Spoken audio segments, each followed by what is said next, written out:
Parfait. Très bien. Alors, on va commencer dans une petite minute. On va laisser encore une minute pour les personnes à se connecter. Et après, on va démarrer à 11 heures notre petit webinaire du jour. Parfait. Il est 11 heures. Du coup, bonjour tout le monde. Merci d'être là aujourd'hui avec César et moi. Donc, je me présente, je m'appelle Sarah, je travaille pour Seed Legals. Je vais vous expliquer un petit peu plus en détail ce qu'on fait. Aujourd'hui, on est là pour le webinaire. Donc, avec César Camille, on va parler de comment réussir son roadshow du pitch deck à la rencontre avec l'investisseur. César, je te laisse te présenter un petit peu qui tu es et comment est-ce qu'on va démarrer cette conversation aujourd'hui. Ok, merci Sarah. Donc, je suis César Camille.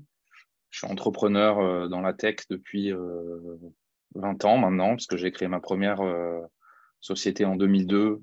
C'était une plateforme d'envoi de SMS en masse, qui s'appelait All My SMS, que j'ai revendue depuis l'année dernière, donc récemment. Depuis, je suis toujours dans la tech, puisque j'ai investi dans quelques startups et j'ai racheté une startup qui s'appelle OneCheck, qui travaille dans l'hospitality business, donc dans l'hôtellerie. On a des logiciels pour l'hôtellerie de plein air et les EHPAD.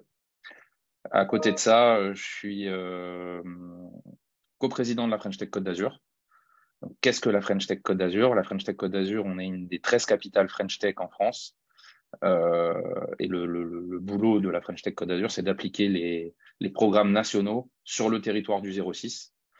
On s'appuie pour ça sur les 4 associations historiques du territoire qui sont Nice Startup à Nice, Caniseup à Cannes, Télécom Vallée à Sofia et le Club des entrepreneurs de Grasse à Grasse. On a plein de programmes qui aident du plus petit au plus gros. Donc, par exemple, hier, on a commencé le programme du French Tech Tremplin, où on aide des personnes qui ont une idée de création d'entreprise et qui sont soit issues de la diversité, soit des quartiers prioritaires, soit des chômeurs de longue durée, soit des étudiants boursiers, soit des réfugiés, à créer leur boîte. Et c'est un programme qui existe depuis 3 ans. Cette année, on a 19 lauréats. Et c'est un super programme. On a vu des résultats vraiment encourageants. Donc voilà, ça c'est pour aider les plus petits. Après, on a tout un tas de programmes toute l'année pour aider à faire. Le Graal, c'est de rentrer dans le Next 40, donc dans les 40 plus belles boîtes du territoire. Il y a les 27 licornes dans ce Next 40. L'antichambre du Next 40, c'est le French Tech 120. French Tech 120, pour vous donner un ordre d'idée, l'année dernière, pour rentrer dans ce French Tech 120, il fallait avoir fait soit 25 millions d'euros de chiffre d'affaires cette année, avec une progression sur les 3 dernières années de 50%, ou avoir levé 25 millions d'euros. Ça, c'était pour pouvoir candidater dans le French Tech 120. Donc, bien sûr, il y a plein de candidats derrière et il y a une sélection. Et l'avantage de rentrer dans ce French Tech 120, c'est que vous bénéficiez en fait de toute la force de l'État qui va vous faire entrer dans les ministères, qui va vous amener à l'étranger pour vous vendre à d'autres ministères. Vous allez travailler avec la fonction publique. Voilà, c'est un gros booster. Voilà, à côté de ça, voilà, on a vraiment plein de programmes. Mais aujourd'hui, on est là pour parler pitch et levée de fonds. N'est-ce pas, Sarah? Exactement. Merci pour cette intro. Exactement. Aujourd'hui, on est là pour parler donc du roadshow, un peu du début à la fin. Et donc, je pense que vous avez bien compris pourquoi César était très bien placé pour répondre à mes petites questions. D'ailleurs, une petite anecdote. Donc, César et moi, on s'est rencontrés cet été justement lors d'un événement de pitch. Donc, quand mon équipe de communication marketing m'a demandé, mais avec qui est-ce que j'ai envie de faire ce webinaire? Pour moi, la réponse était très claire. Donc, pour vous donner une petite idée de comment on va structurer ce webinaire, donc on va avoir 4 points à aborder avec des sous-points, mais les grosses thématiques, c'est donc déjà quand est-ce qu'on fait une levée de fonds, quel est le timing, est-ce qu'il y a des moments qui sont vraiment importants pour aborder ça. Le deuxième point, donc quand on a décidé on va faire une levée de fonds, il faut préparer son pitch, donc quel est le pitch parfait. Ça, c'est le deuxième. Le troisième, comment du coup est-ce qu'on contacte les investisseurs quand le pitch est prêt? Et le quatrième point, c'est toujours ma question favorite pour ceux qui ont déjà vu des webinaires avec moi, les erreurs à éviter. Donc, nous, chez Seed Legal, je pense que vous nous connaissez un petit peu. Si vous ne nous connaissez pas, il est grand temps à voir qui on est. On est donc une plateforme SaaS qui crée toute la documentation juridique lors d'une opération financière, donc que ça soit une levée de fonds ou aussi le partage de capital à travers des options. On n'est pas qu'une plateforme SaaS, on vous accompagne aussi avec nos experts. Nos experts sont tous avocats de formation. Ils sont là pour vous accompagner lorsque vous avez une levée de fonds en cours, être sûr que vous comprenez bien les termes clés d'un contrat pour démystifier un peu toute cette partie juridique. Donc ça, c'est nous. Mais aujourd'hui, on va donc plus parler de la levée de fonds. Donc César, quand est-ce qu'on fait une levée de fonds? Est-ce qu'il y a un timing pour une startup? Bon, j'ai lancé mon produit ou je sais qu'est-ce que je veux faire ou maintenant j'ai besoin d'argent. J'ai besoin d'aide financière pour pouvoir avancer dans mon projet. Quel est le moment où je dois me poser cette question à ton avis? Alors, c'est vrai que ça dépend vraiment de quel type de business on fait. On voit de tout, mais par exemple, si on prend les medtech, les biotech, ces gens-là, ils ont besoin de lever de l'argent tout de suite avant même de commencer et ils vont lever de l'argent juste sur une idée. Pour autant, on sait que dans des business plus traditionnels, ça va être très compliqué de lever de l'argent juste sur une idée. Mm. Et ce qu'on aime maintenant, enfin ce que les investisseurs et les fonds aiment, c'est l'accélération. Donc c'est vrai qu'une startup, on va aller lever des fonds au moment où on a éprouvé son modèle. Alors encore une fois, à part cas particulier de deep tech, de biotech, etc., où on est obligé de lever des fonds tout de suite. Mais sinon, on va lever des fonds pour accélérer. On a éprouvé notre modèle, on a fait notre POC, on a déjà quelques clients et on se dit, bon, ben voilà, avec les 100 euros que j'ai mis, j'ai fait ça. Maintenant, qu'est-ce que je vais faire avec 500 000 euros? Ouais. Et c'est surtout là qu'il faut vraiment se gratter la tête pour lever de l'argent. En revanche, je tiens quand même à le dire dès le début, euh, faire une levée de fonds, c'est pas une fin en soi. Il y a plein de startups qui réussissent simplement avec leur chiffre d'affaires à grossir tout seul sans faire de levée. Mhm. Ok, très intéressant. Maintenant, une question qu'on me pose assez souvent, puisque tu dis, bon, avec 100 euros, j'ai réussi à faire ça. Ok, très bien. Mais est-ce que personnellement, je dois me ruiner en tant qu'entrepreneur? Est-ce que je dois mettre tout mon argent de poche, on va dire, dans la startup avant que je demande à d'autres personnes d'investir leur capital dans mon idée? Alors ça, c'est pareil. Ça va vraiment dépendre de la typologie des entrepreneurs. Moi, je vais prendre mon exemple. J'ai commencé, j'étais étudiant. Euh, alors à l'époque, il fallait créer une SARL à 50 000 francs. Donc déjà, avant, on ne pouvait pas être entrepreneur si on n'avait pas 50 000 francs à mettre. Bien sûr, je ne les avais pas, parce que j'étais étudiant, et donc j'avais racheté une SARL pour 500 euros. Donc ça m'avait coûté 500 euros juste pour créer la boîte, en fait. Et donc 500 euros, oui, moi j'avais peut-être 1500 euros de côté. Donc moi, j'ai mis toutes mes économies là-dedans. Par contre,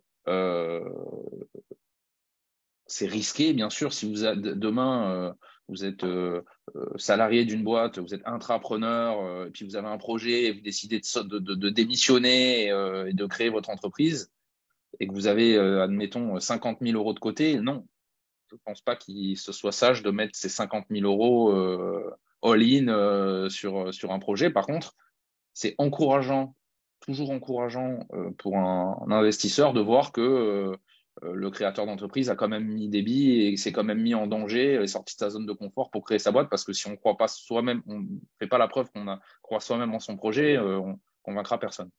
Ouais, je suis complètement d'accord avec ça. Et c'est une bonne transition à ma prochaine question.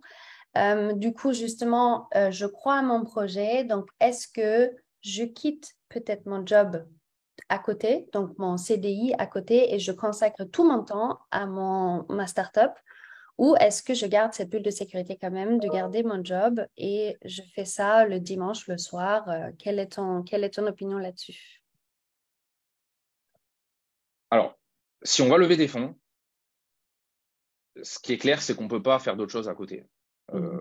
Un investisseur, il va pas vous mettre de l'argent sur votre tête si vous passez 50 ou 80% de votre temps sur d'autres projets, ce qui est logique. On a envie que l'entrepreneur, le porteur de projet, soit impliqué à 100%. Ouais. Par contre, on a quand même la chance d'être en France, une startup nation. Aujourd'hui, il y a plein de mécanismes pour pouvoir pas partir démissionner sans rien. Et notamment, quand on quitte son job, aujourd'hui, on peut très bien démissionner, aller voir Pôle emploi et dire qu'on a un projet d'entreprise et on va vous donner la possibilité de toucher 50% de votre droit au chômage sur les 2 ans pratiquement tout de suite, et puis 50% après un premier step. Donc, ça permet de ne pas partir sans rien. C'est-à-dire, OK, vous démissionnez, vous avez le droit, c'était pas le cas avant, hein. Maintenant, vous avez le droit, je crois qu'il faut avoir travaillé 5 ans dans l'entreprise ou quelque chose comme ça, mais ça marche dans le cadre de quelqu'un qui a passé 10 ans dans une boîte, ou même voilà, que 5 ans et qui a décidé de créer sa boîte.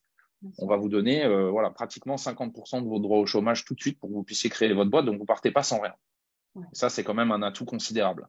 Donc, si vous êtes vraiment décidé à vous lancer, il faut le faire. L'autre chose, c'est que vous pouvez très bien, comme argument, dire non, aujourd'hui, je travaille, j'ai ce projet-là. Par contre, cette levée de fonds va me permettre de me mettre à 100% sur le projet. Ça, c'est quelque chose qui est complètement audible. Mhm. OK, très bien. J'ai souvent entendu de la part des investisseurs, si un entrepreneur il lève des fonds purement pour embaucher, par exemple. Donc là, le projet il a déjà un peu décollé, mais j'ai besoin d'aide pour grandir, pour aller plus vite. Et j'ai des investisseurs qui me disent non, mais moi, j'investis pas si c'est que pour embaucher parce que non, je n'investis pas mon argent pour payer le salaire des nouvelles personnes qui rejoignent l'équipe. Quel est ton avis là-dessus? Est-ce qu'il y a des raisons, on va dire, pour ne pas investir ou est-ce qu'il y a des raisons justement où on dit ça, c'est vraiment une bonne raison qu'on peut partager aux investisseurs pour chercher des fonds? Ah non, moi, je trouve que c'est une super raison. C'est une super raison d'aller chercher de l'argent pour embaucher.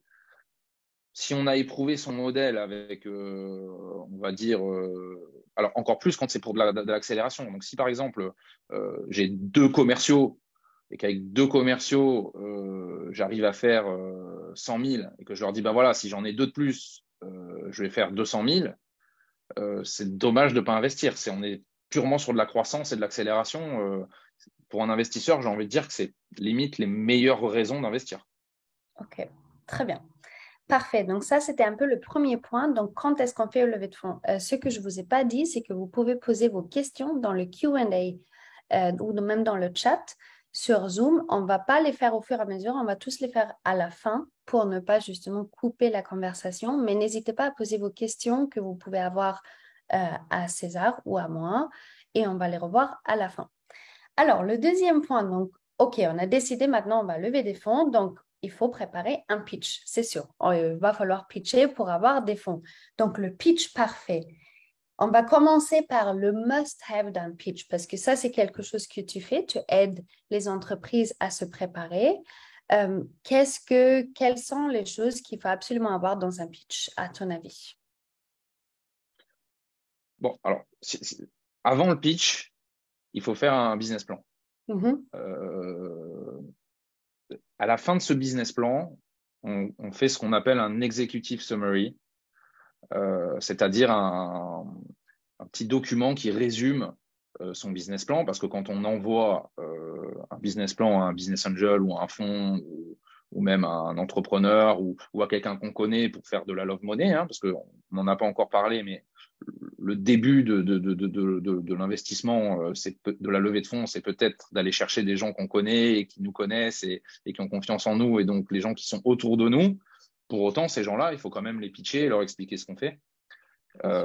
Donc, quand on fait un BP, à la fin de ce BP, on fait ce fameux executive summary qui résume en une page on va dire la totalité de notre business. Et moi, je pense que dans le pitch, dans le must-have du pitch parfait, tout est dans l'executive summary. Donc, c'est vraiment un pitch de l'executive summary qu'il faut faire. Alors, qu'est-ce qu'on a dans l'executive summary? Alors, dans le désordre, on n'est pas obligé d'avoir une suite logique, mais bien sûr, il y a l'offre, la solution qu'on va proposer. Il y a la problématique qu'on va résoudre grâce à cette offre. Il y a le marché, quel marché on adresse, quelle est la taille du marché qu'on adresse. Il y a l'équipe. Je vais réussir à aller au bout de mon projet parce que dans mon équipe, voilà les talents que j'ai aujourd'hui et voilà les talents que j'aurai demain. Mm. Il y a la concurrence. Faut clairement dire, voilà, je suis au courant qu'il y a des gens qui sont concurrents et qui font plus ou moins la même chose que moi, concurrents directs ou indirects, et comment je, je me différencie de ces gens-là. Euh, et enfin, comme vous êtes là pour lever des fonds, il y a bien sûr combien je veux, combien je cherche, à quel valo. Je cherche 1 million d'euros pour 30% de ma société. Mm. On doit aussi parler de dilutif et de non dilutif. Aujourd'hui, c'est très important. Encore une fois, on est en France et il y a beaucoup de systèmes qui nous permettent de lever de l'argent sans se diluer. Donc, c'est du prêt, hein, clairement, c'est du prêt participatif, des fois à taux zéro. Donc, ça il faut aller les chercher. Il y a des aides, il y a même des subventions.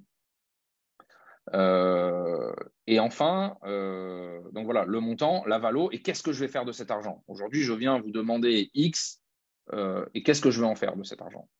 Voilà, ça, c'est le B à bas. Mm. Il ne faut pas se rater là-dessus. Rien ne doit manquer là dans dans ce que je viens d'énumérer là, ça doit être dans le pitch. Et tu viens de dire quelque chose que, encore une fois, c'est une question qu'on me pose très souvent et je pense que c'est un peu la question qui pose souvent un peu problème pour les early stage startups, la valo. Donc, Oui. comment si aujourd'hui, ben, disons, j'ai un produit, mais le produit, je ne l'ai pas encore produit parce que pour ça, il me faut de l'argent. Mhm. Comment est-ce que je peux valoriser mon entreprise alors que mon produit n'est même pas encore sur le marché? Alors, il y a pas quand même des cabinets juridiques, comptables, etc., qui peuvent vous aider à le faire. Il existe plusieurs méthodes de valorisation de société.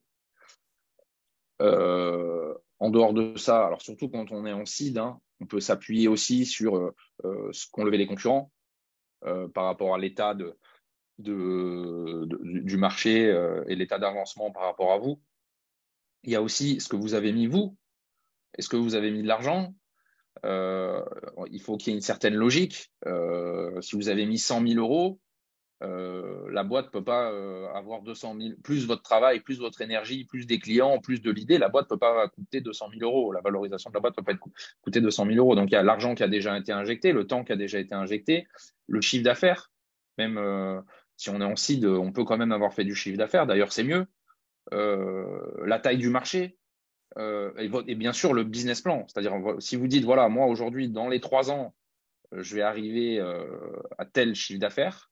Voilà, il y a des systèmes de valorisation qui permettent d'avoir une idée claire de combien ça vaut. Mhm. Mhm. OK, très bien. Donc, tout ça, c'est des éléments qu'il faut mettre dans le fameux deck, donc le pitch deck. Le pitch deck, c'est donc ce PDF ou PowerPoint que je partage, OK, la présentation, mais cette présentation PowerPoint, elle est accompagnée d'une présentation en live. Est-ce que ça, c'est quelque chose, tu peux nous donner des conseils quand on fait cette présentation en live? Comment la faire? Est-ce que là, il y a déjà des erreurs qu'on peut mentionner que tu peux peut-être observer assez régulièrement? Comment présenter et réussir sa présentation pour avoir après des offres d'investissement? Alors, déjà, il faut connaître le format du pitch. Parce que moi, j'ai vu plein de sessions de pitch où c'était 3 minutes pour convaincre et d'autres où c'était 10 ou un quart d'heure. Est-ce que derrière, il y a des Q&A, des questions ou pas? Ça va vraiment changer aussi la manière de présenter les choses. Après, j'ai envie de dire que c'est le b.a.-ba. Il faut pas regarder, bien sûr, son PowerPoint, enfin, essayer le moins possible. Il faut essayer d'être naturel. Euh, ça va vraiment dépendre du format, mais il faut connaître ces chiffres. Parce que souvent, on va vous poser des questions, et si vous dites, ah, je sais pas, c'est pas moi qui m'en occupe, ça va pas. Alors, je pense que c'est dans les erreurs à éviter. C'est peut-être pas maintenant qu'il faut en parler, parce que je crois qu'on va en parler tout à l'heure. Mais pour moi, il faut vraiment connaître sa présentation, connaître son. Et alors, des fois, c'est compliqué parce que j'ai vu plusieurs startups qui ne faisaient pas pitcher le dirigeant et qui faisaient pitcher peut-être le ou la responsable marketing parce qu'ils étaient plus à l'aise. Et malheureusement, c'est souvent des spécialistes, ils n'ont pas toutes les cartes en main. Alors peut-être qu'ils présentent mieux, qu'ils sont plus à l'aise, mais ils ne connaissent pas le fond du projet et c'est gênant. Pour moi, il faut que le ou les dirigeants, dirigeantes présentent leur projet. Les porteurs du projet, c'est impérativement eux qui doivent présenter. Après, il y a un truc aussi, je ne sais pas si on en parle après ou maintenant, mais des fois, on demande une démo. Mhm. Euh, et alors moi, je trouve ça super dangereux, la démo en live. Euh, Mhm. souvent, ça marche pas pour des raisons indépendantes de notre volonté. Il y a souvent des produits, des problèmes techniques, etc. Et ça, c'est catastrophique. Mhm. Ça tue un peu même si le porteur de projet, celui qui pitch, est plein d'entrain, ça va vraiment tuer la présentation. Et moi, je suis vraiment pour préparer des vidéos de démo, en fait. Je préfère qu'il y ait une vidéo de démo qui soit cadrée, qui soit aux petits oignons. On leur montre le produit ou la solution avec une vidéo qui a déjà été enregistrée au préalable. Ça, c'est beaucoup mieux qu'une démo live où ça marche jamais. Ok, ouais. Ouais, je suis d'accord avec ça et j'en ai vu. J'en ai vu justement des problèmes techniques. C'est vrai que ça va pas jouer en votre faveur. Si la connexion Wi-Fi, elle marche pas, s'il y a des trucs, enfin, des trucs qui sont hors portée de l'entrepreneur, c'est vrai que ça va vous coûter des points chers. Donc, je pense qu'effectivement, c'est une très bonne idée d'avoir des démonstrations enregistrées par vidéo qu'on peut partager avec les investisseurs. Euh, Tu disais donc il y a des questions au Q&A, il y a des choses que les investisseurs vont demander, donc notamment des chiffres. Quelles sont les questions que tu entends régulièrement, que tu sais que cette question, elle vient, c'est sûr et clair et net. Donc, quelles sont les questions que les entrepreneurs doivent préparer parce que c'est sûr que ça va venir? Bon, alors, souvent, on va vous demander d'expliquer souvent les projections. Ben voilà, quand on fait son BP et qu'on se voit dans les 3 prochaines années, on a tendance un peu à surévaluer le chiffre d'affaires, on dit qu'on est réalistique, mais en fait, on est optimistique à fond. Donc ça, faut faire attention. Faut être capable de justifier son chiffre. C'est-à-dire qu'aujourd'hui, le chiffre d'affaires. C'est-à-dire qu'aujourd'hui, si vous dites, voilà, moi, dans un an, je vais faire 1 million, vous allez vraiment devoir expliquer comment vous allez faire 1 million et avoir des métriques claires en disant, voilà, moi, avec un commercial, j'ai fait ça. Je sais que aujourd'hui, j'ai identifié X cibles.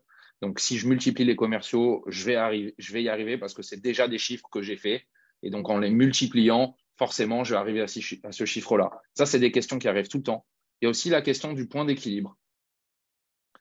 Oui, alors quand c'est que vous serez à l'équilibre? Alors ça, c'est une question un peu piège Mm, parce que des fois, c'est pas le but d'être à l'équilibre. Il y a plein de boîtes qui n'ont pas envie d'être à l'équilibre parce qu'elles accélèrent, elles continuent d'investir sur leur développement et elles ne se posent pas la question d'être à l'équilibre. Se disent non, moi aujourd'hui, je la joue offensif. Je pourrais jouer défensif et atteindre mon point d'équilibre, mais je vais perdre du temps par rapport à la concurrence. Donc aujourd'hui, je n'ai pas pour l'intention, j'ai pas l'intention de devenir, d'être à l'équilibre à court terme. Je suis dans le développement et moi, mes objectifs, c'est de choper des clients et de faire X ou Y chiffres. Le point d'équilibre viendra plus tard. Mais il faut le connaître et il faut être capable d'argumenter cette volonté. Ça revient souvent. L'équipe aussi, souvent votre passé et pourquoi vous avez fait ci, pourquoi vous avez fait ça, quels problèmes vous avez rencontrés. Euh, Pas mal de questions aussi sur la concurrence. Souvent, vous allez pitcher devant un public averti.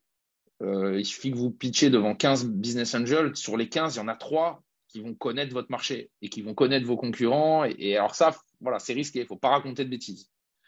Vous allez forcément avoir 1, 2, 3 personnes qui connaissent bien votre marché et qui vont vous titiller sur la concurrence, etc. Donc, bien connaître la concurrence, c'est important.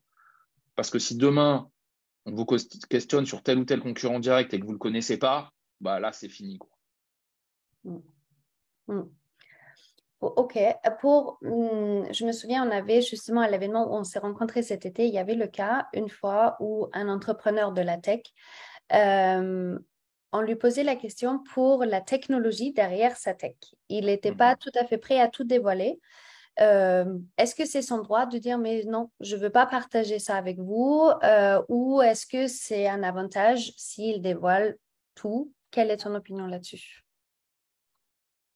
Alors, le cas de notre événement, je trouve que c'est un peu dommage parce que alors on a organisé dans le cadre du French Tech Summit un événement qu'on organise tous les ans à l'Observatoire de Nice, qui est un lieu magnifique. Sarah, tu peux en témoigner, où euh,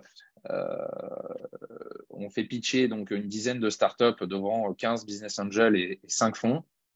Et là, tout le monde avait signé un NDA, donc un Non-Disclosure Agreement, un document de contrat de confidentialité.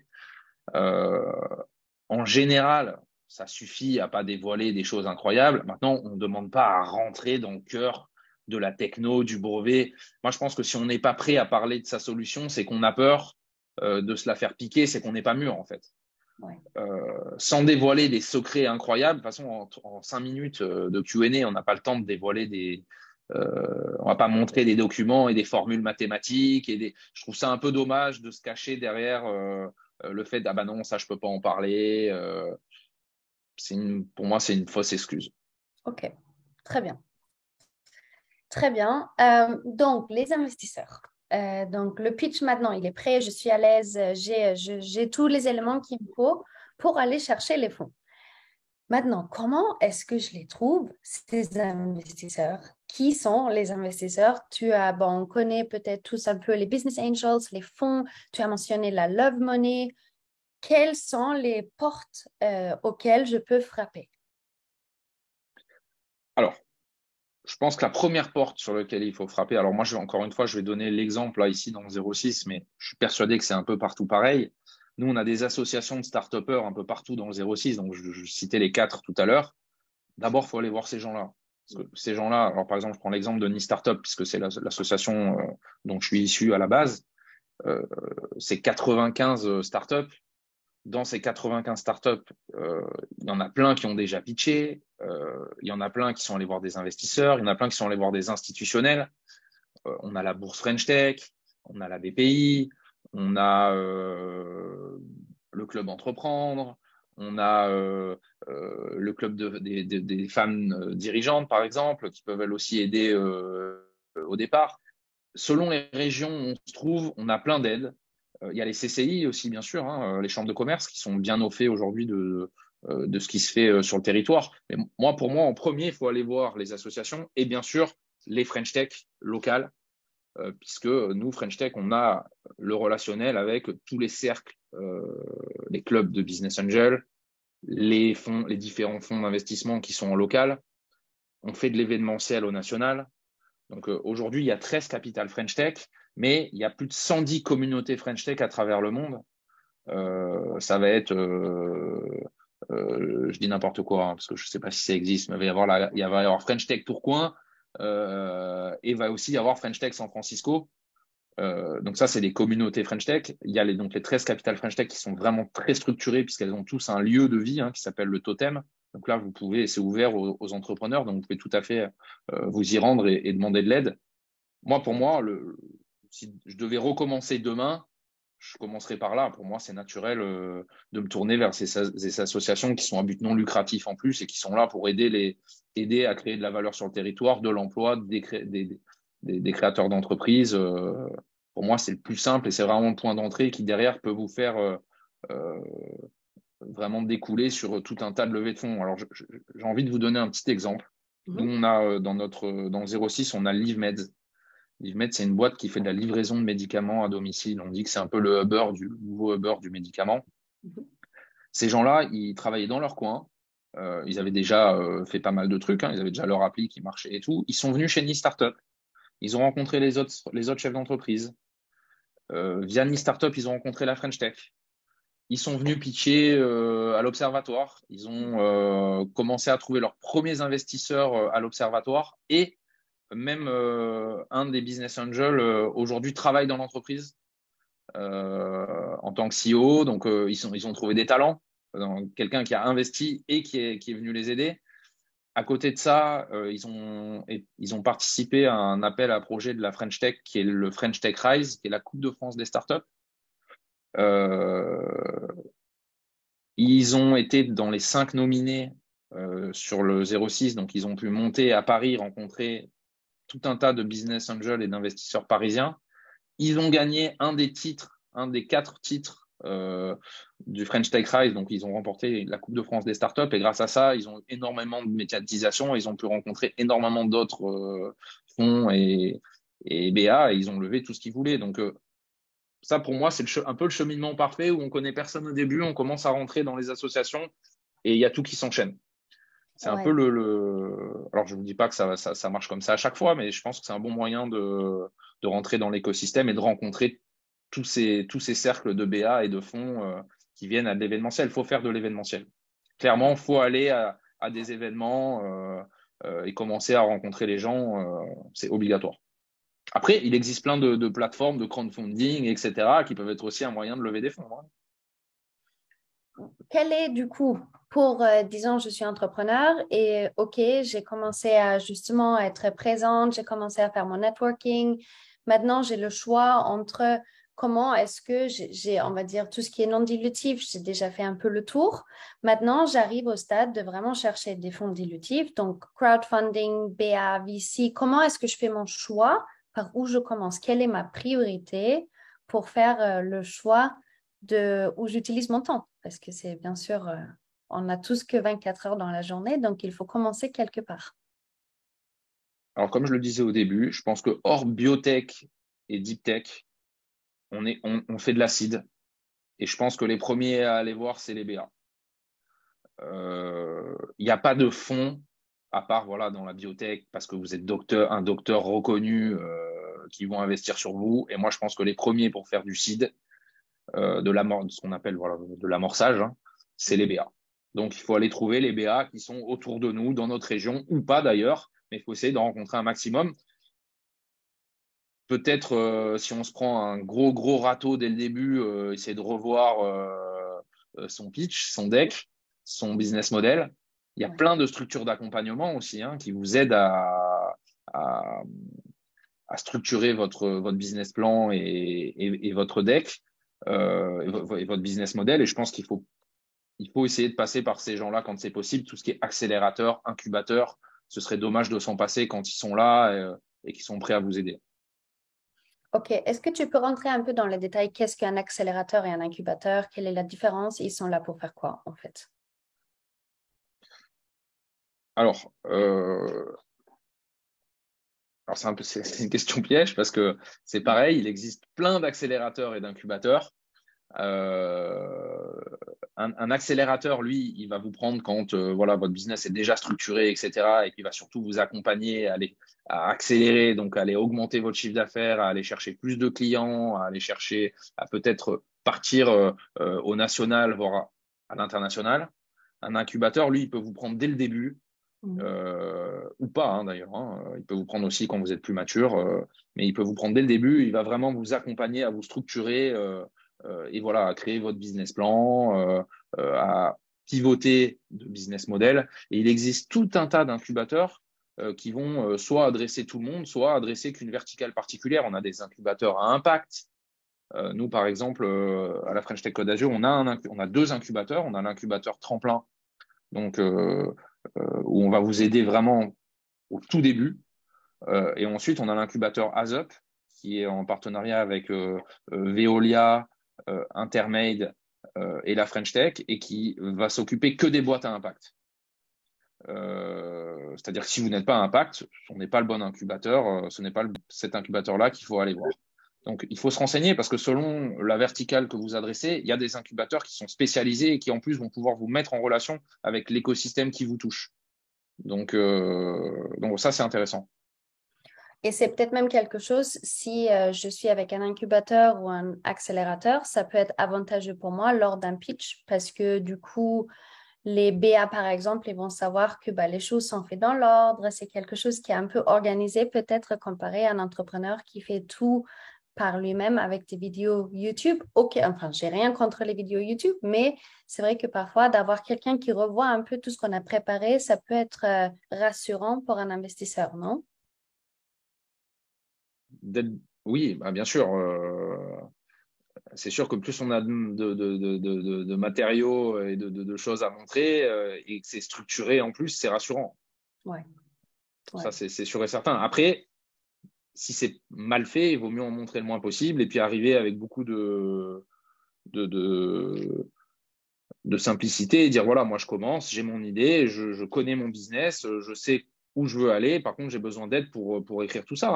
Il n'y a pas de honte. Quand on ne l'a jamais fait, il faut apprendre.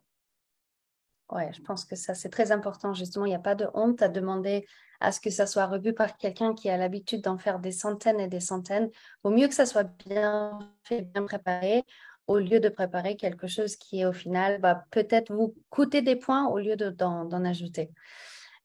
OK, maintenant, où est-ce que du coup, si tout est prêt, j'ai compris quelle est ma cible, où est-ce que je veux demander des investissements, où est-ce que je trouve ces événements de pitcher? Est-ce qu'il faut que j'appelle chaque investisseur de France individuellement? Est-ce qu'il y a des endroits où les possibilités de pitcher sont rassemblées? Quelle est ton expérience là-dessus pour conseiller les entrepreneurs à trouver leur opportunité de pitch?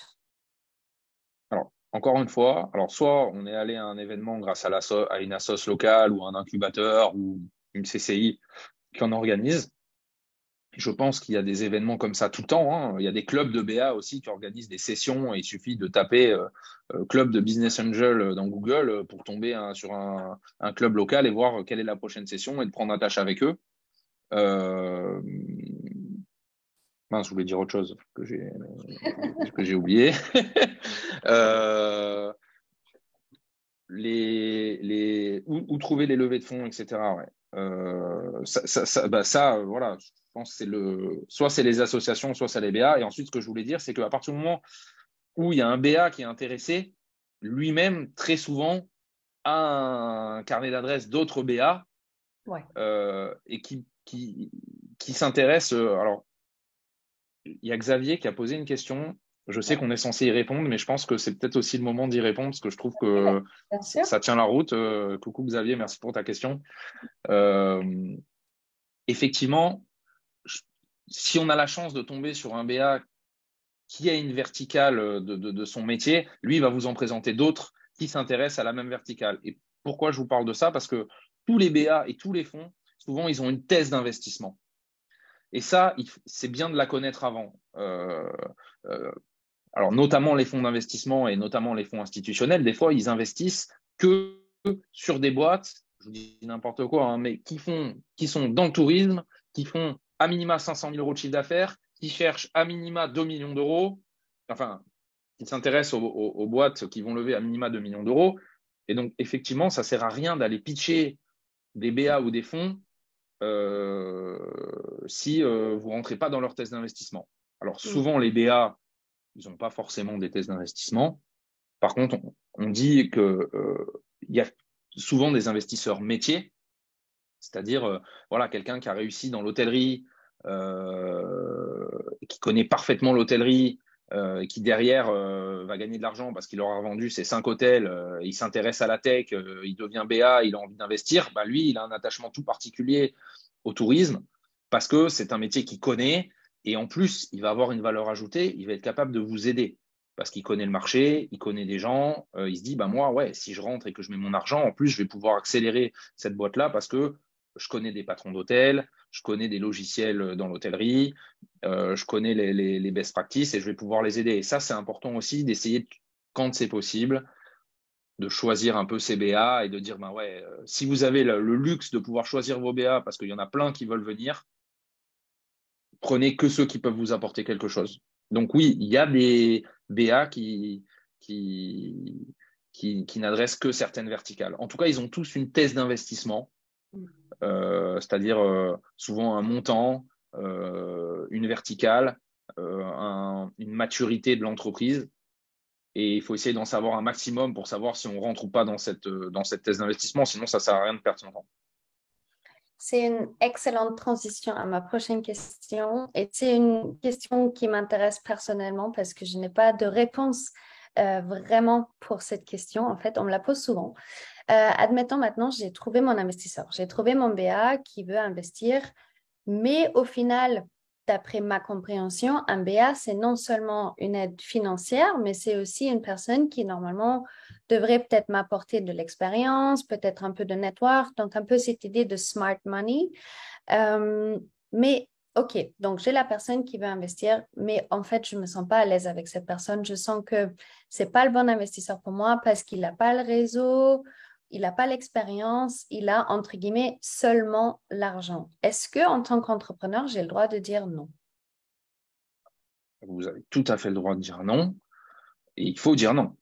Euh, Surtout si vous... Alors, après, c'est toujours pareil, quand on est pendu et qu'on est à deux doigts d'y arriver et qu'il y a presque personne qui a voulu investir et que celui-là, il est prêt à mettre son argent, si c'est soit on coule, soit on prend l'argent de cette personne-là, bon, ben, peut-être, alors on va pas pactiser avec le diable, hein. Si c'est le diable, il faut pas pactiser, mais si on se dit, bon, ben, je me mets un petit caillou dans les chaussures, mais j'ai pas le choix, alors après, voilà, il faut... Ça s'anticipe. Il faut absolument faire un pacte d'associés et se donner la possibilité dans ce pacte, pourquoi pas, de pouvoir les sortir. Et Mm. au moins, vous avez un caillou dans la chaussure, mais vous savez que vous pouvez le retirer à tout moment. Mm. Mais évidemment, si on a la possibilité de choisir, il faut absolument choisir ses investisseurs avec qui on a un feeling. Euh, Moi, j'ai vu des startups, euh, parce que forcément, quand vous avez des investisseurs et des fonds, vous allez avoir des comités de direction, vous allez avoir des comités stratégiques, vous allez avoir des comités d'engagement. Ça dépend, mais des fois, ça commence à devenir lourd et compliqué. Euh, et il arrive que des fonds ou des BA vous embêtent tellement avec leurs questions, etc. Finalement, vous n'arrivez plus à vous concentrer sur votre entreprise et ça nuit à votre développement. Donc oui, dans le monde de oui, oui, il faut choisir ses BA. Très bonne réponse. Alors, on va arriver à ma question préférée. J'adore cette question parce que j'apprends toujours tout plein de trucs avec cette question moi-même. Donc, les erreurs à éviter. Tu es donc l'entrepreneur qui maintenant tu as décidé, je vais lever des fonds, tu réfléchis à ton pitch, tu commences à chercher un peu les investisseurs, tu te prépares à ton roadshow.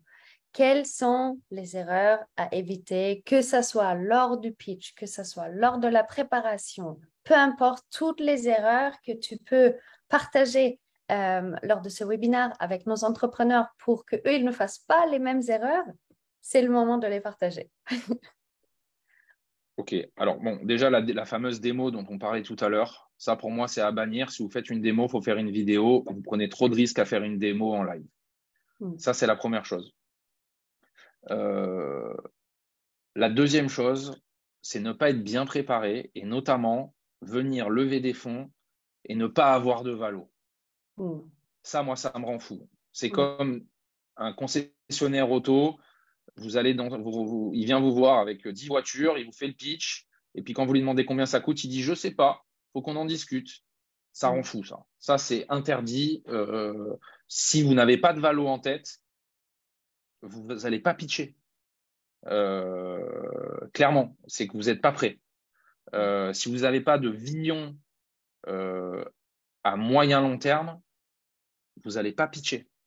Ça ne veut pas dire que vous avez le droit de changer d'avis. En plus, on change tous d'avis. On a tous pivoté plein de fois au niveau du business, etc. Euh, En tout cas, mais il faut avoir une idée claire de où on veut aller. Si il y a plusieurs options de sortie, parce que ça, c'est une question aussi qu'on va vous poser, c'est-à-dire vous voulez en faire quoi? Vous voulez la vendre à court terme? Vous avez déjà en vue un industriel qui pourrait vous racheter? Vous voulez tenir tout coûte que coûte et aller à l'international, etc.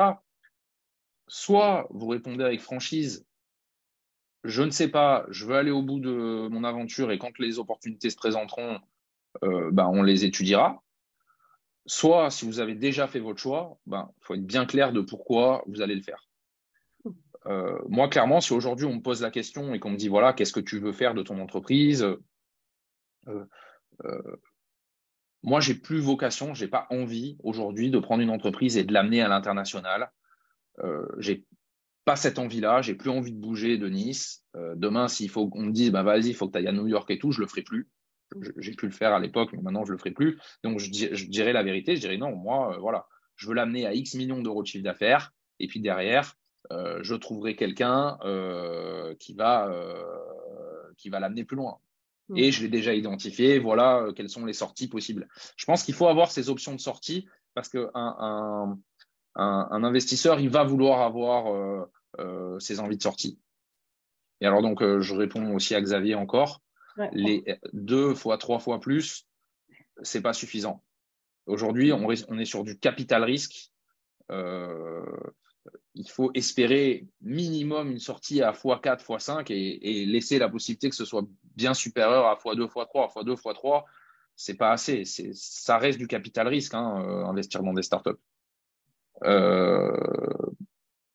Donc derrière, et bien, encore plus quand on est en seed, parce que en seed, on n'a pas peu de chiffre d'affaires, on n'a pas de grosse option de sortie à court terme. Si on parle de série B, voire de série C, et que vous êtes déjà très avancé, vous faites une levée de 50 millions et que vous dites, bon, bah, je peux faire x2, x3, mais c'est presque assuré, oui, c'est intéressant. Par contre, en seed au départ, donc les BA, parce que les BA, ils investissent pas en série B ou en série C, c'est assez rare, c'est surtout les fonds. Non, un BA, c'est lui qui prend le plus de risques. Il faut que ce soit des grosses sorties.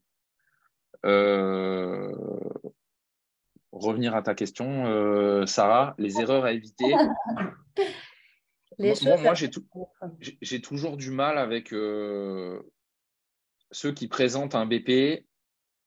Souvent, dans la dernière partie du pitch, il y a une partie un peu Excel où on va voir des tableaux. On met pas tout dans ce tableau. J'ai toujours du mal avec ceux qui sont pas capables d'expliquer le chiffre qui est dans une case et qui dit oui, bah, je l'ai fait avec mon comptable, c'est pas moi le responsable, j'ai un directeur administratif, j'ai un DAF, c'est lui qui connaît les chiffres. Ça m'énerve. Si vous connaissez pas les chiffres, les montrez pas. Montrez que ce que vous connaissez. Je pense que là, moi, le top 3 des erreurs à éviter pour moi, c'est la fameuse démo, ne pas donner de valo et pas connaître ses chiffres. Ouais, je pense que c'est très, très bien résumé. Si vous Merci avez d'autres Sarah, tu questions, valides tout ce que je dis en fait. bah C'est oui, agréable. mais je suis assez d'accord avec toi. C'est assez rare d'ailleurs, mais c'est vrai, je suis d'accord avec toi et je pense que justement, les personnes qui sont là aujourd'hui, ils peuvent apprendre plein de choses. Si vous avez des questions, c'est vraiment le moment de les poser maintenant. Vous avez César pour vous, entre guillemets, qui est là pour répondre à vos questions. Donc, profitez-en. Moi, je vais en profiter 2 secondes pour vous parler de 2 choses qu'on vient de sortir de chez Seed Legals. Donc, justement, pour vous préparer les levées de fonds, que ça soit en BSR ou en augmentation de capital, on a créé des packs qui sont là pour vous préparer, que ce soit les termes clés d'un contrat. Donc, vous avez des experts dédiés à vous expliquer chaque terme clé d'un contrat. Vous avez une liste d'investisseurs. Elle est assez chouette. Elle est toute neuve avec près de 400 investisseurs en France qu'on a créé pour vous. Donc, on ne fait pas la mise en relation avec les investisseurs, mais vous pouvez les contacter vous-même pour votre levée de fonds. Vous avez la cap table sur notre plateforme qui est assez chouette, qui est automatisée, qui est digitalisée. Voilà, donc tout ça, ça s'appelle le seed pack, le air pack. Je vous partage le QR code brièvement. Si vous avez envie de scanner avec le téléphone, vous pouvez faire ça maintenant. Et vous pouvez aussi, je vais vous envoyer un petit lien dans le chat pour parler avec mon collègue Mathieu, qui peut vous faire une petite introduction de qui on est, de qu'est-ce qu'on fait. Vous pouvez lui parler de votre projet et devenir du coup client cible légal si vous avez besoin d'aide pour vos opérations financières. Alors, je crois qu'il y a peut-être une question entre-temps. Non? Ah non, il n'y en a pas. Alors, est-ce que vous avez encore des questions? C'est le moment de les poser. César, est-ce que toi, tu as des choses à ajouter, des conseils que tu souhaites donner aux entrepreneurs, des expériences que tu souhaites partager peut-être avec les gens qui nous écoutent aujourd'hui? Bon, je pense on a dit pas mal de choses. Ce qui est important, c'est en tout cas avoir cette envie d'entreprendre et essayer. Il faut le faire. Euh, vous vous planterez à un moment donné. Alors peut-être pas totalement, et j'espère que vous vous planterez le moins possible, mais vous ferez des erreurs, c'est sûr. Tout le monde en fait. C'est vrai qu'on apprend de ses erreurs. C'est la vérité. Même alors aujourd'hui, ça a un peu changé en France. À l'époque, euh, le,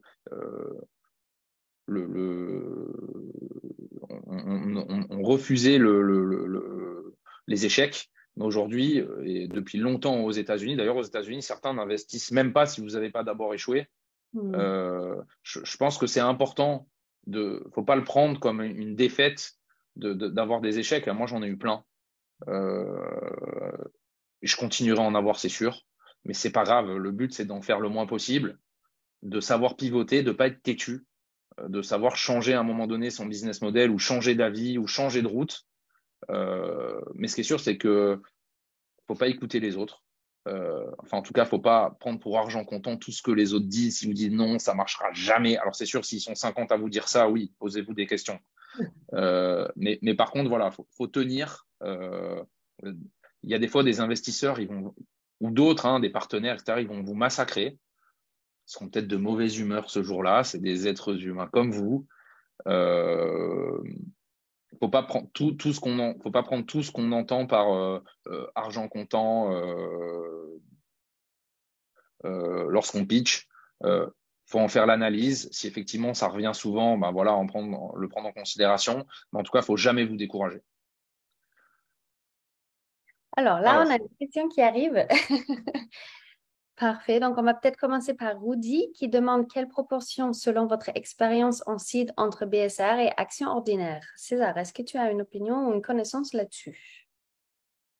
alors oui. Alors, si je comprends bien la question, c'est on fait une levée de fonds en seed. Quelle est la proportion entre BSR et action ordinaire?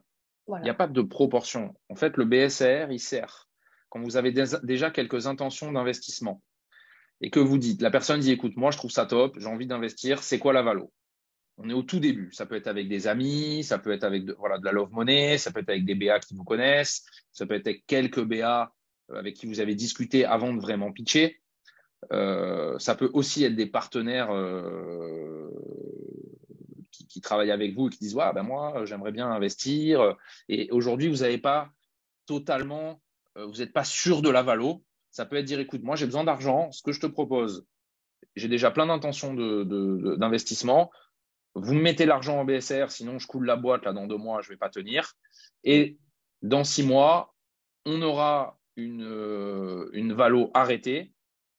Donc, vous cédez BSR et quand la valo sera arrêtée, la valo, ce sera votre valo avec un petit discount de 20% parce que tu es venu avant. Ça permet aussi de rassurer l'investisseur. Alors, il y a un front floor un cap floor. Donc, forcément, ça rassure. Hein. Vous allez dire, bon, bah, moi, ça va être la valo, ça va être en 2 et 3. On ne sait pas encore exactement combien parce que le lead investor, le fonds qui va mettre le plus, c'est avec lui, c'est lui qui va un peu driver le truc. Bien Donc, sûr. à minima, tu vas investir à une valo de 2 millions d'euros et dans tous les cas, je te donnerai 20% de discount ou alors 4 millions. Ça, c'est bien quand euh, la valo n'est pas arrêtée parce qu'on est très pressé, qu'on a besoin de trésor à très court terme et qu'on sait que la levée va avoir lieu. Mais si on peut se passer de BSAR, c'est mieux. Ça te permet de ne pas te donner de discount aux investisseurs. Donc, si on peut se permettre de faire une vraie augmentation de capital sans BSAR, c'est mieux. Si tu as besoin de trésor à court terme et que tu as déjà des gens qui veulent mettre et qui disent alors, quand est-ce qu'on y va, tu peux les rassurer en leur disant, écoute, la valo n'est pas encore bien définie. Mettez-moi un peu d'argent en BSAR et voilà, dans 4 mois, il y aura la valo et dans tous les cas, tu auras 20% parce que tu as pris des risques en mettant avant les autres. Ça Ça, rejoint la question que Ludovic a posée. Donc, Ludovic, il est en train de faire ses BSR avec nous. Et justement, il vient de dire, bonjour, je suis en plein BSR et les BA que je rencontre semblent frileux face au BSR. Il m'oppose le fait que c'est comme une avance de trésorerie sans garantie. Est-ce qu'il est courant que des BA investissent en BSR? Quelle est ton expérience alors, là-dessus? oui, alors ça se faisait pas. Ça se faisait pas il y a quelques années. Ça se fait beaucoup plus maintenant. Moi, je trouve ça quand même assez sain. Et tu peux pas l'opposer puisque oui, c'est une avance de trésorerie, mais il y a une garantie puisque dans tous les cas, il y a une date maximale de validité des BSR. Et si la levée de fonds n'a pas été faite, eh ben, elle sera effectuée de facto à la valo floor avec le discount de 20%. Donc, ils ne prennent pas de risque. Toi, tu peux très bien dire, voilà, aujourd'hui, la floor valo, c'est 2 millions. Dans 6 mois maximum, elle sera réalisée. Peut-être que ce sera plus si ceux qui mettent le plus voilà, ont décidé que la valo est plus importante, mais dans tous les cas, vous avez 20%. Et à minima, vous aurez 20% sur la floor valo de 2 millions. Donc, pour moi, ce n'est pas trop opposable. Si ce n'est que, attention quand même, là, il y a beaucoup de BA quand même qui font de l'emploi-réemploi, c'est-à-dire ils ont vendu leur boîte et pour faire de la défiscalisation, ils doivent investir 60% de leurs bénéfices dans des programmes éligibles 150 0 BTR et investir dans des startups, ça rentre dedans. Et souvent, ils ont une date de validité pour effectuer cette défisque qui est de 2 ans. Donc, selon si les BSR, la date de péremption des BSR arrive après, eh ben, ils ne pourront pas investir chez vous. Ok, ça, je pense que c'est une bonne astuce de savoir justement de parler avec les BA ouvertement, de dire, écoutez, si c'est le cas, ajustez peut-être la date butoir que vous proposez, soyez peut-être un peu plus flexible là-dessus sur la date, si du coup ça peut vous ouvrir un peu ce portefeuille de BA qui sont intéressés par investir. On a Xavier qui demande, je suis solo entrepreneur, mais 4 salariés, pas de cofondateur, pas de CTO onboardé. Comment cela est perçu par les investisseurs? Je ne pense pas que ça soit dérangeant. Euh, Pas de CTO onboardé. Après, alors attention, je pense pas que ce soit trop un souci d'investisseur. Je pense que ça va. Aujourd'hui, tu as quand même un gros problème pour recruter des talents et les garder. Et ton problème, il va peut-être se poser à ce moment-là, c'est-à-dire, tu as un CTO qui est salarié. Moi, ça m'est arrivé plusieurs fois, hein, donc je peux t'en parler sans problème. À un moment donné, quand tu as des talents, ça peut être, voilà, souvent, c'est des directeurs commerciaux, des CTO, etc., qui sont très bons. Si tu veux les garder, il faut, à mon avis, émettre des BSPCE, des bons de souscription pour les employés ou leur permettre d'exercer des BSA, parce que ça va être ton moyen de les garder et ça peut rassurer un investisseur que tu as dans ton plan de garder cette possibilité pour les encourager à rester chez toi. Ça peut effectivement rassurer les investisseurs. Mais de là à ce que ce soit un frein, je suis pas sûr. Très bien. Et Ben d'ailleurs, voilà, euh, typiquement, ouais, il continue. Donc, oui, tu peux l'embarquer au moment de la levée et lui dire, voilà, moi, il y aura des BSPCE. Alors attention, je crois que les BSPCE, c'est pour tous les salariés. Donc, tu seras obligé d'exercer des BSPCE pour tout le monde, à valider avec Sarah ou avec les experts. Hein, et les BSA, par contre, exactement. ouais. Et, et les BSA, par contre, tu peux les adresser qu'à une certaine possibilité. Voilà, les BSPCE, c'est très bien. Moi, je trouve ça très bien. Moi, dans toutes mes aventures entrepreneuriales, j'ai essayé d'intéresser mes salariés, alors que ce soit au capital, soit au résultat de l'entreprise. En plus, ça permet de défiscaliser pas mal de trucs. Il faut vraiment pas s'en priver. C'est tellement dur de recruter et puis après de garder ses talents. Euh, alors, il y a des solutions pour ne pas les donner aux mauvais. Hein. Ça, voilà, il y a plein de solutions pour se protéger de ça. Hein. Bien sûr. Mais ça, le moment des BSPCE, Xavier, tu viendras nous voir parce que c'est vraiment une chose, c'est notre expertise de créer ce pool d'options avec toi. Donc, que ça soit un BSPCE pour tes employés ou les BSA Advisors pour les experts externes de l'entreprise qui ne sont pas embauchés, on sera là pour t'aider là-dessus avec grand plaisir et aussi pas que pour Xavier, hein, mais pour tout le monde qui a envie de donner des options aux personnes qui sont les personnes clés qui vous permettent de réussir votre startup. C'est une très bonne manière de les récompenser et aussi de les fidéliser. Bah, écoutez, tout le monde, on arrive à la fin de notre webinaire. César, je te remercie. Ça a été super sympa et très intéressant. J'ai appris beaucoup de choses et vu le chat comme il a bougé, je pense que tout le monde a appris beaucoup de choses.